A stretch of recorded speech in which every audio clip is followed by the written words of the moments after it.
Well, the midterms are here, and boy, is it getting exciting out there. My name is Tom, and if it is your first time here, please go ahead and hit the subscribe button down below, and make sure you hit that notification bell so you can stay up to date on all the latest breaking news. Well, it is time, and as it says, it is CNN Red Wave Edition. Today is Sunday, and I guess CNN just dropped an article a couple hours ago about a Republican red wave in the House. Yeah, this election cycle here. Let's go ahead and pop over to CNN. It says Republican wave in the House is still quite possible. It says the race for the control of the U.S. Senate has dominated news coverage of the midterms, and that's not surprising. Which normally it isn't surprising because the Senate controls so much. I mean, if you have a Supreme Court justice, the Senate is the one that go ahead and votes on that. They're the ones that will do any federal judge. There's all sorts of appointments, any ambassadors, everything goes through the Senate. So everybody tends to focus more on the Senate because that's really like the highest threat level for either Republicans or Democrats, regardless of the party. If the opposite party from the president has control of the Senate, there could be a lot of mayhem that happens. So Democrats always want to retain control of the Senate, especially when there's a Democrat president in place, and same thing for the Republicans. We're going to get back into the article here. It says, yet it's the race for the U.S. House that may be more interesting. Our CNN SSRS poll last week had Democrats up by 3 points on the generic congressional ballot. It was within the margin of error and close to the recent average of polls, which has shown the parties about even.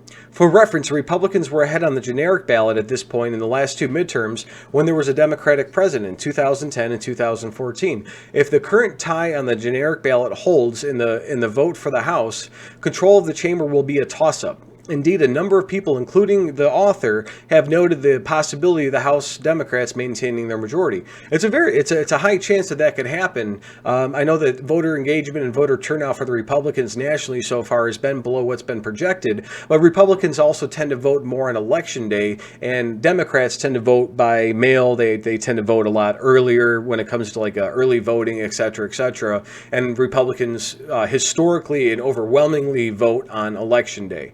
So it says, but a few nonpartisan analysts think that's likely. Most acknowledge that Republicans are in a good position to take back the House this election. I think they do. I make the argument, though, that we're underselling the potential of a big Republican night, and the potential for a GOP blowout is where we begin our look at the week that was in politics. So I'm going to go ahead and cut over to an MSNBC poll. I know we're on CNN stuff right now. We're going to cut to a poll by them and an analyst discussing some of the red wave stuff. Let's go ahead and take a look. Said, when you look at our most recent NBC poll here and you ask folks, what is the single most important issue that's going to drive your vote in this year's midterm elections? A combined 34% cite either jobs in the economy or inflation. And you combine those two, that's the biggest single number you're going to get. And on that question, the Republicans have a nearly 30-point advantage over the Democrats. It's 8% in our most recent poll who cite abortion as the number one issue in their midterm vote.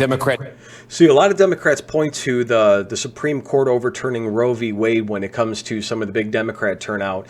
But, the Supreme Court, when they did that, really pushed it back towards a state by state, law system versus the federal law overruling the states. And that's where you saw a lot of trigger laws come in. I know Kansas actually, even though they were a traditionally Republican state, they went ahead and they voted to make abortions legal in it. But when you go down to Louisiana, Kentucky, other states where they went ahead and completely outlawed, I think Iowa did as well. I'm not 100% sure on that one. Go ahead and correct me if I'm wrong on that. But I mean, overwhelmingly across the country, everything is focusing on abortion when it comes to the Democrat side, and Republicans are focusing overwhelmingly on inflation, on jobs, on markets, the southern border crises, immigration. I mean, there's a wide breadth of attack vectors that the Republicans are using right now, and the Democrats are historically and traditionally speaking sticking to the abortion talk as their main talking point when it comes to this November midterm election. And I do know that Biden has given some advice going forward on that, saying, abortion. But there's a lot of analysts that are talking on the Democrat side, making sure that, hey, guys, let's get off the abortion topic. Otherwise, we're not going to really be able to, continue with this. We're going to jump back over to the CNN article. It says, don't write off chances of a quote-unquote red wave. 6 months ago, a massive GOP victory in the House seemed the most likely possibility. Republicans were doing better on the generic congressional ballot than at any point in history so far out from the election. Since then, a combination of events, including the U.S. Supreme Court's overturning of Roe v. Wade, seemed to tip the scales towards Democrats. A look at some non-polling data and the fundamentals, however, suggests we wouldn't lose sight of the possibility of Republicans achieving a large win next month. Let's start with the House race ratings. There are designations that places such as the Cook Political Report and Inside Elections give the individual district races based on a bevy of factors, including how those districts have voted in the past and internal polling data. The author gathered all the final House rating data they could from the Cook since 2000, specifically the number of races rated either as a toss-up or leaning towards one party right before the election. It turns out these ratings in aggregate have done an accurate job at telling the story of House elections. When one party has more races in these two designations, it tends to do poorly. Right now, there are 23 Democrat-held seats than the Republican ones in either toss-up or leaning category per Cook. Additionally, there are 4 Democratic seats that are rated as likely to flip to the GOP. Taking into account that what has been a small but fairly consistent trend of Republicans slightly outperforming race ratings since 2000, this would translate into a GOP net gain of 26 seats next month. This will put the Republicans at about 239 seats in total. 239 of 435, I believe, is the total amount there. So that does have the Republicans as a majority in the Congress. It says, even without considering past Republican overperformance, the current race ratings would still translate to Republicans ending up with a net gain of 17 seats for 230 overall.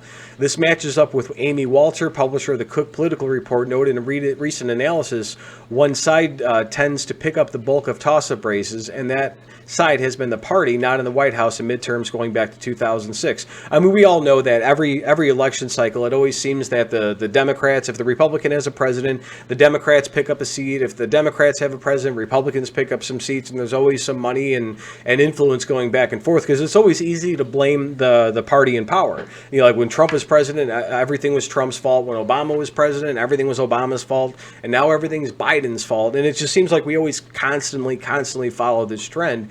And I mean, lo and behold, you know, once that happens, I mean, crap rolls uphill in most cases, you know. So people, if there's a bad policy or a bad, bombing that happens overseas, that we happen to bomb the wrong house or something, it's the president's fault. If there's inflation or bad spending policy things happening, it's the president's fault. Regardless of the political party in power, it always goes back to the person in charge, and people tend to lay the blame at any of the president's feet. So it says, while it could be argued that Republicans getting to 230 seats won't be a wave given their relatively high baseline heading into the elections, 230 seats would be the same number of Republicans ended up with after the historic 1994 midterm election, when they ended 50 years of uninterrupted Democrat control of the House. Speaking of that 1994 election, President Joe Biden's average political rating, 43% going into the midterm, is lower than Bill Clinton's 45% heading into the 1994 midterm. In fact, Biden's approval is largely in line at an average of 43% with that of recent presidents. Clinton, Barack Obama, and Donald Trump all had an average approval rating of between 43 to 45% at this point in their first term. These parties all suffered net losses between 40 and 63 seats in the House. The opposition party ended up with between 230 and 242 seats. That's what the race rating suggests is the most likely range of House seats Republicans will hold after the election. Of recent presidents, only George W. Bush had a higher approval rating, and that was in 2002. That was after 9/11. So, I mean, I don't think anything was going to go against George Bush or anybody in Congress after 9/11, especially when we started going after the guys that really did us in New York and the Pentagon and everywhere else. But what do you guys think? I mean, do you think we're going to have a red wave in 2022? Do you think there's going to be Democrats are going to retain control of the House and the Senate? I personally think that a red wave will only happen because I'm a Republican and I tend to vote, pretty conservative on a lot of things. I have some liberal tendencies, like gay marriage and et cetera, when it comes to some of my left leanings. But the red wave will not happen unless you guys get involved. You have to call your neighbors, your friends, your family, get them out to vote, and make sure that people are pulling and showing up and pulling the ballots and actually voting on election day, regardless of your political party. If you guys want your policies and your beliefs to go through, get everybody out. If you're a Democrat, call all your friends. If you're a Republican, get everybody out that you know, turn out the vote, and have a great day. God bless America.